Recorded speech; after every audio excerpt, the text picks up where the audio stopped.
As Republican House Speaker Mike Johnson is having a hard time keeping his own party united on a budget bill, Democrats seem to be a little bit worried that some of the older individuals within the party aren't gonna be around to vote on the budget bill or vote against the budget bill. At least that's what we're hearing from Hakeem Jeffries. And that's what Hakeem Jeffries also communicated in a Dear Colleagues letter that he sent to House Democrats. Now, of course, Hakeem Jeffries is the House Minority Leader. And well, Cenk, what do you think about some of the Democrats missing votes because they're too old and frail and ailing? Yeah, this is part of the problem. One of the guys in the story is a guy I kind of generally like, but that's my point. It doesn't matter if I like you or don't like you. It matters whether you do your job. And interesting little bit of drama around Nancy Pelosi in this story. We'll get to that as well.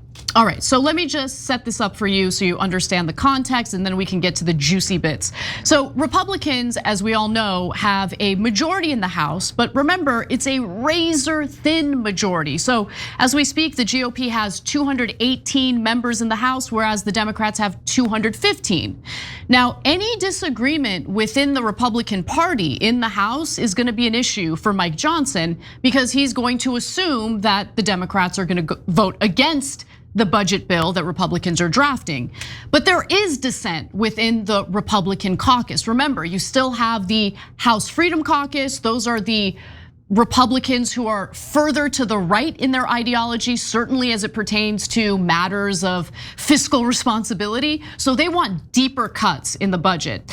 And so if Mike Johnson is gonna lose several of them, he is going to need to appeal to Democrats. But the big question remains, will enough Democrats be healthy enough to show up and vote? Okay, so first, let me give you some details on where things stand right now with the budget bill. House Republicans are planning a vote on a budget resolution that lays out at least $4.5 trillion in tax cuts and a $4 trillion debt limit increase. That's a lot, as well as $2 trillion in cuts to Medicaid, nutrition assistance, student loans, and other federal programs.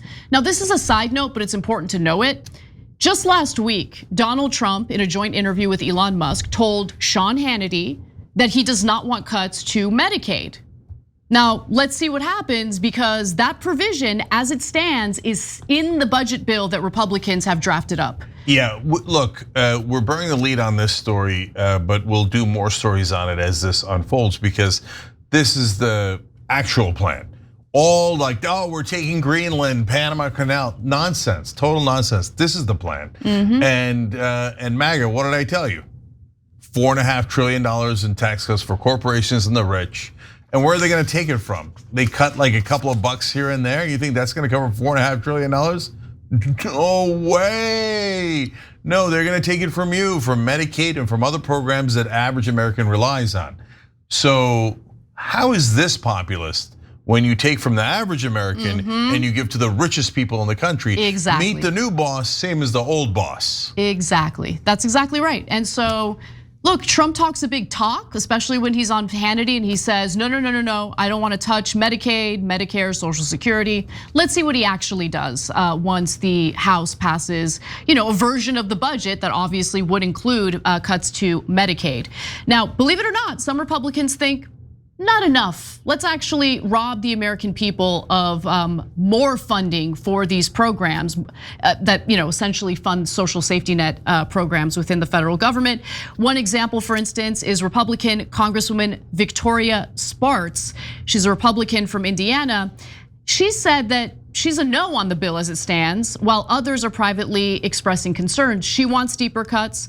Mike Johnson can likely only afford 2 defections at most. And that's where the Democrats come in. Can he convince Democrats to vote for the budget? And believe it or not, apparently, according to some of the Democratic leadership who spoke to Axios, there are some centrists and moderates who are considering it. Yeah, oh really, huh?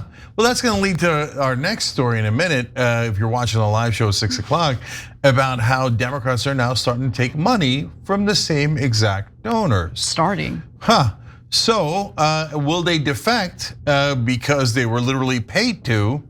Maybe. So that's to come. But first, they got to be able to show up. So let's talk about that. Now, Axios reports that House Minority Leader Hakeem Jeffries is in fact worried about older and ailing members that have regularly missed votes in recent years, especially since the beginning of this year.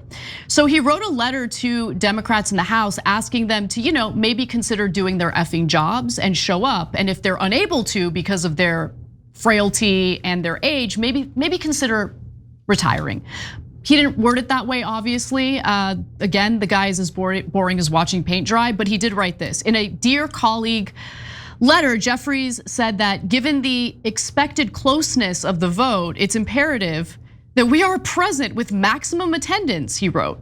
We must be at full strength to enhance our opportunity to stop the GOP tax scam in its tracks. So the letter to his colleagues, by the way, came after House Minority Whip Catherine Clark also stressed the importance of every Democratic member of the House showing up on the day that they vote on this legislation. Now, who are we talking about here? Let's actually name some names. For instance, Representative Raul Grijalva, Democrat from Arizona, who is 77 years old and was diagnosed with cancer last year, has missed every House vote since the January 3rd Speaker election. His office did not respond to a request for comment. Nancy Pelosi, who is still recovering from hip surgery, does plan to show up to vote. So I guess credit where credit is due.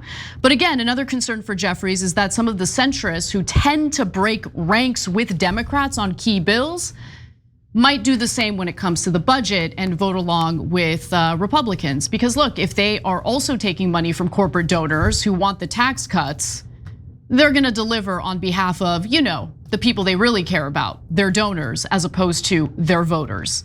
So yeah. So the reason I like Raul Grijalva is a personal one, but also a policy one. I went and asked a couple of Congress people to join Just Democrats back when we started that. And it was a tough ask because we were asking them to do two things that were difficult. One was don't take any corporate PAC money anymore and be okay with primarying incumbents. So that means your colleagues were going to run against and you're gonna be okay with that. Those are very tough asks. Only a few people joined, Ro Khanna, of course, Pramila Jayapal, interestingly enough, and Raul Grijalva. And when I was in his office, he asked his staffer, hey, do we have any corporate PAC money? And she comes back, yeah, we have one. And he's like, what is it? And she tells him, it's like, yeah, cancel it, I'm joining this group. Okay, so I like him, and he's been fighting for the average American for a long time. But brother, I love you, but why are we running again if we have cancer and we're 77 and are struggling to do your job, to make it into the office, right? And you've done good work. Let's call it a day, right? Look, I don't know your personal health situation, and he's a good guy, but you got to show up to the votes. These votes are absolutely critical, and so he's not in the usual batch of older Democrats and older Republicans who are good return on investment for corporations, and that's why they were around forever. Which brings us to Nancy Pelosi. So she apparently broke her hip, and she's recovering from that. Yes, but again, what is she, 84? I don't know. I mean, come on, what are we doing? So now, speaking of Just Democrats, my co-founder, Shortcut Chakrabarti, who believes in economic populism like I do, is actually running against Nancy Pelosi. I don't know if he's 45 years younger than her, but somewhere in that ballpark. We'll put the link to his congressional website or his candidacy website down in the description box. My point isn't Shortcut in particular or I don't like Pelosi or Grijalva. No, I even like Grijalva. The point is you got to show up. Stop running when you're 98 and 112. It's absurd. It's absurd. And so a lot of times the ego gets in the way as well. So will they be able to muster up enough votes with their geriatric caucus? I don't know. And if they lose by one because they couldn't make it out of the senior citizen center, and then that costs Americans an enormous amount of money, resources, etc., that is going to be a very, very bad look for this Democratic Party. Yeah, and look, I think it's important to draw a distinction here, right? There are plenty of elderly lawmakers in Congress who do show up and they're able to do their job. So it's not necessarily an age thing, it's more a health thing, right? You look at Bernie Sanders and he's even older than Joe Biden is. But are you really gonna pretend like they're the same? Obviously, Bernie Sanders is able to show up, do his job. He's still fiery. He's like freaking doing a countrywide tour right now as we speak to people and do a town hall. I don't know where Joe Biden is, but the point is, it's not really an age thing. It's a health thing. And if you're unable to do your job, it is your responsibility to do what's right on behalf of your constituents and just, I mean, please retire. Give someone else a shot. Yeah, it doesn't have to be you for the rest of time. It's okay. And really, I mean, Grijalva is such an exception, but the rest of you, you're all corporate robots anyway. You're just gonna be replaced by another corporate robot who's going to vote 100% in the same direction, literally 100%. You all follow exactly what the donors tell you. So what difference does it make other than your ego? You've already served 1 billion years. Ego satiated, please move on. Thanks for watching the Young Turks, really appreciate it. Another way to show support is through YouTube memberships. You'll get to interact with us more. There's live chat emojis, badges. You've got emojis of me, Anna, John, JR. So those are super fun. But you also get playback of our exclusive member-only shows and specials right after they air. So all of that, all you gotta do is click that join button right underneath the video. Thank you.